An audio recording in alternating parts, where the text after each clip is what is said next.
What is going on, folks? Rain here with RTS Mobile Gaming, bringing you a fantastic Diablo IV Druid video today. We're talking about the Pulverize Druid build. This is a very short to the point guide.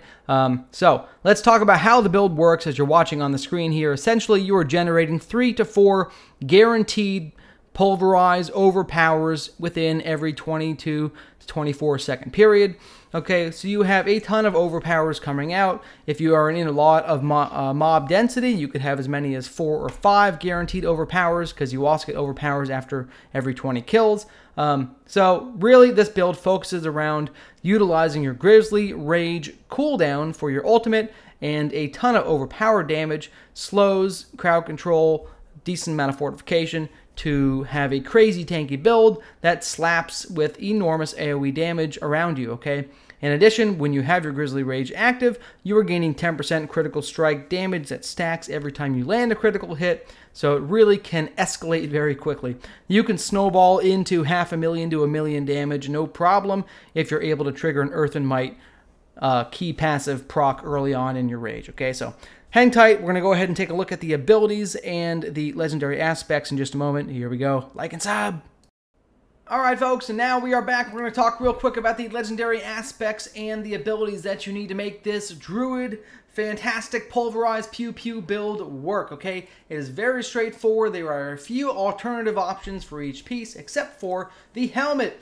You must have this helmet. If you don't have the helmet, the unique helmet Vasili's Prayer, turning your Earth skills into Werebear skills, this is going to be a hard build to pull off. You will not have the damage multipliers and the other things that you need to really make this connect in the upper levels. You can probably do this build without the helmet for leveling and for maybe tier 3, but if you want to start farming tier 4 content, right, the torment content, you must have this helmet, especially as you start going to higher level nightmare dungeons.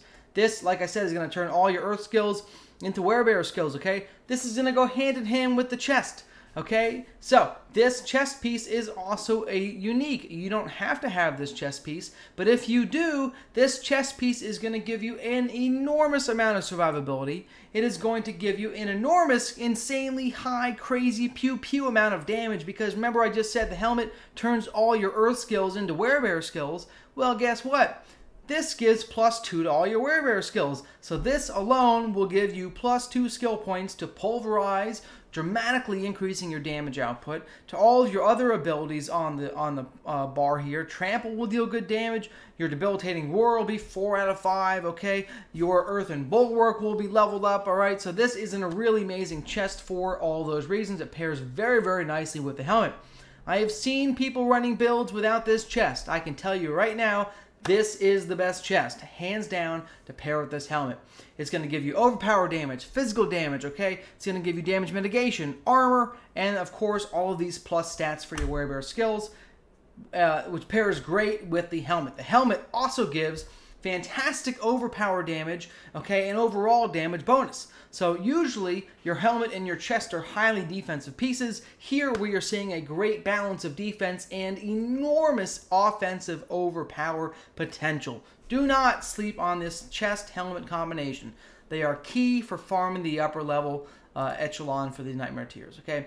Gloves. Gloves are great. I happen to have this core skill, deals bonus damage based on my Fortify on my gloves. This is a great skill to put on your gloves, okay? You could also put the Earth skills do more critical strike damage to control enemies on your gloves, okay? And put the other one on your amulet. You want your amulet to be holding one of those two aspects to give yourself some bonus damage, but they are interchangeable. It's not a big deal either way, all right? For the legs, on the legs, I happen to be using the Earthen Bulwark, increases duration by 6 seconds, and I have a chance to replenish the Earthen Bulwark as I get kills. This is really, really nice, really clutch in these nightmare dungeons with all the crowd control. Onto the boots, folks. The boots are going to give you 45% slow, right, from the 25 to 50% range. Put some slow on your boots. It is a great aspect to have on the boots. I have seen people running around with the ability to walk through the Ghost Walk, right, to walk through people when you are unstoppable. That's also a nice ability, but this slow is really, really key, because having a slow on your gear is going to activate all of your crowd control bonuses, all right? For the weapon itself, folks, you are going to obviously want to put the Pulverize Shockwave ability on your weapon. This is the main damage multiplier for this tree. So to make this build work, you want to put 100% bonus stats from that legendary aspect on your two-hander.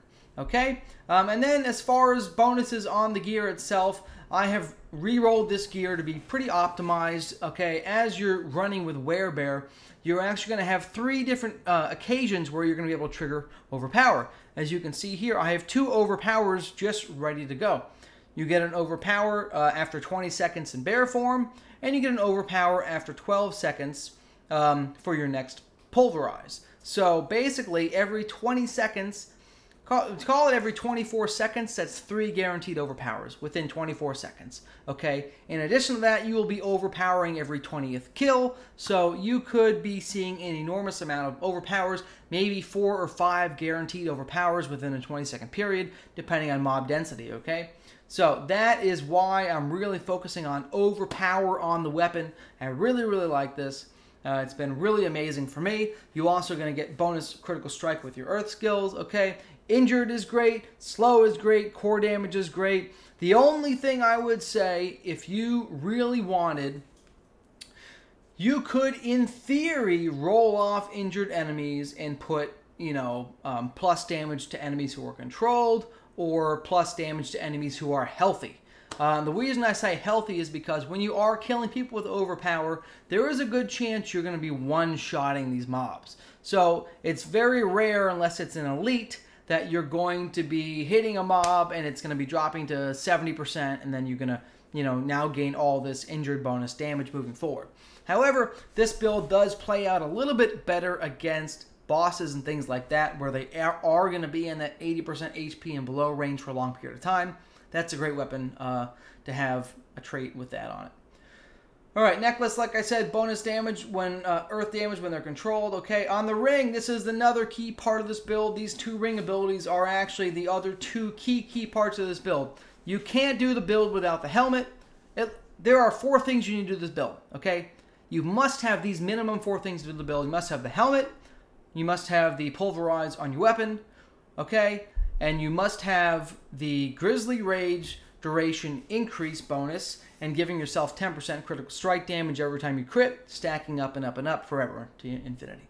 And you must have Pulverize is now an earth skill, okay?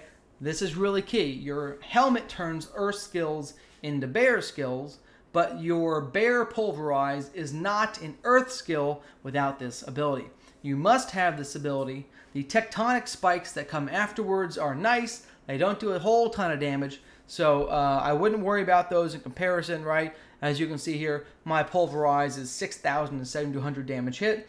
The plates are going to max out at 2,400 damage hit. It's not even going to be half of my overall Pulverize damage. So don't worry about putting this on your weapon. Have the shockwave on the weapon.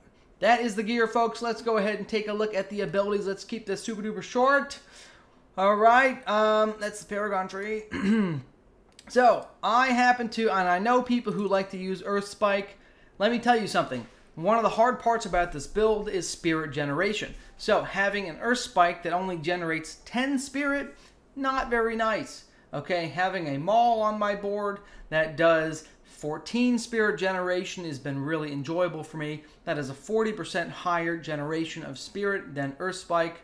Okay, it's melee. I like to be melee. I don't know these bears, these people who run around with werewolves and bears and try to be ranged, like, get out of here. Okay, I want to be in your face killing you. So, Maul is the way to go. Enormous amount of generation. It also generates a great amount of fortification, and it has a 20% chance to knock down the enemy for 1.5 seconds. Amazing, okay? It is fantastic damage mitigation. If you swipe into 20 people and you knock down 4 or 5 of them, boom. Good to go. Massive damage mitigation. Okay. From there, we're going to go over and grab Pulverize. Max this out as your main damage ability. Then we will grab Enhanced Pulverize and Primal Pulverize. I do know some folks that like to run with Raging Pulverize. I actually am a fan of this. Since you are running with so much overpower, stunning enemies for 2 seconds when you do overpower them is pretty nice. So, I've been torn. I have played both. I like them both. It's really up to you. Okay, if you happen to have a weapon that gives you bonus damage when stunned, maybe use this skill. All right.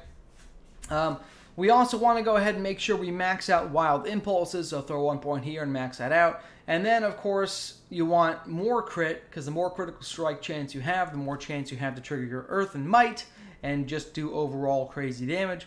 So Iron Fur is going to give you 9% damage mitigation for the duration of your Werebear form, and then we'll move down to the next tree. In the defensive tree, you are going to be getting 3 different things, okay? You'll be getting the Earthen Bulwark and branching out to the Fortification tree, and then we'll be putting 6 points here between Ancestral Fortitude and Vigilance. This is going to give you a crazy amount of damage mitigation, combined with your 9% additional damage mitigation when a bear, combined with all of your armor and damage reduction from your chest and all of your other pieces here. Okay, this is the big deal. All right. Vigilance is going to be great because every couple seconds you are going to be activating either the Earthen Bulwark or the Debilitating Roar, so you should have pretty much 100% uptime on Vigilance for your fights. Okay, Debilitating Roar, put a point in there and drop down to the Preserving Debilitating Roar to give yourself some survivability. There's not a lot of healing in this build, so really this is the only healing in this build. You generate a lot of shielding and fortifications, but a health fortify stat, but you don't actually generate a lot of healing. This is really your only healing generation here, besides your spirit generation healing down below. Okay, we'll get to that. So we're going to skip the companion tree entirely. Don't even look at that. Once we are into the Wrath tree, 1 point in Trample. Go ahead and grab Savage Trample for more spirit. Like I said, one of the key things in this build is lack of spirit, so you want as much spirit gen as you can get. 1 point in Mending. 3 points in Provocation. This is going to give you that Overpower every 20 seconds while you're in Werebear. Fortunately for you, the chest piece leaves you in Werebear the entire fight. So you'll be in the Werebear form the entire battle. Alright, so you should have no problem generating an Overpower every 20 seconds. Then you're going to put points in Crushing Earth and Stone Guard, okay? As I continue to level up and get more skill points unlocked, I'm missing 1 or 2, I'll max this out. But essentially, a lot of great damage bonuses here and fortification, okay? Into the Ultimate Tree. You are going to spend a lot of points here. We'll max out the Grizzly Rage, okay? This is going to be fantastic. It's going to make you unstoppable. It's going to make you generate a ton of Fortify Life, and it's going to give you a huge amount of damage bonus and damage mitigation. Your damage is going to actually increase as the duration goes on. So you can, through the ring bonus that I showed you before, the Grizzly Rage ring bonus, generate 10% critical strike damage that stacks forever every time you perform a crit with Grizzly Rage on. So by the time you're 10 seconds in, you could have plus 400% critical strike damage, okay, plus 30% additional damage just from Grizzly Rage going on. All right, then you're going to go ahead and put 3 points in Defiance, 3 points in Natural Disaster. This is going to give you essentially plus 14% damage to your elites, and then Circle of Life is going to be some healing. This is optional, I have to say. You do spend. I don't know. It doesn't. You're not. I don't know how to say this. Pulverize is very expensive, okay? It's very expensive to use Pulverize. You're not going to be sitting here spamming like 300 Pulverizes, okay? This isn't like that. This isn't the Tornado Werewolf build where the cost of your tornadoes is cut down by 75% because of an item bonus. This is not how that works. Pulverize is a very expensive build to run. You're going to hit 3 to 4 Pulverizes. If you trigger an Earthen Might, maybe you'll get another 3 to 4, and then you're stopped for, you know, a good 10 seconds just trying to regenerate your spirit and auto attack with your maul. So Circle of Life is nice. If you have points for it, then get it. But you could use those somewhere else, okay? And lastly, Earthen Might is going to be the key passive here. This, when it triggers, is going to fully replenish your spirit bar. It's going to give you fantastic damage, causing all of your hits to be critical strikes for 5 seconds. That combines nicely with the bear. If you trigger an Earthen Might early on into your Grizzly Rage, you can see the damage going into the 500,000 to 1,000,000 range, okay? I hit a hit earlier that was like 600k. You can get there, okay? You can get there if Earthen Might triggers. It's a big RNG. It's a 5% chance to trigger. but you are AoEing and hitting so many mobs at once, there is a possibility to trigger it early on. You're usually going to trigger Earth and Might at least once, maybe twice within your 15 to 20 second Grizzly Rage. Just depends on your luck, okay? All right, so that is the video, folks. If you guys have enjoyed this, go ahead, like, and sub, and we're going to go ahead and end the video here. Randy out.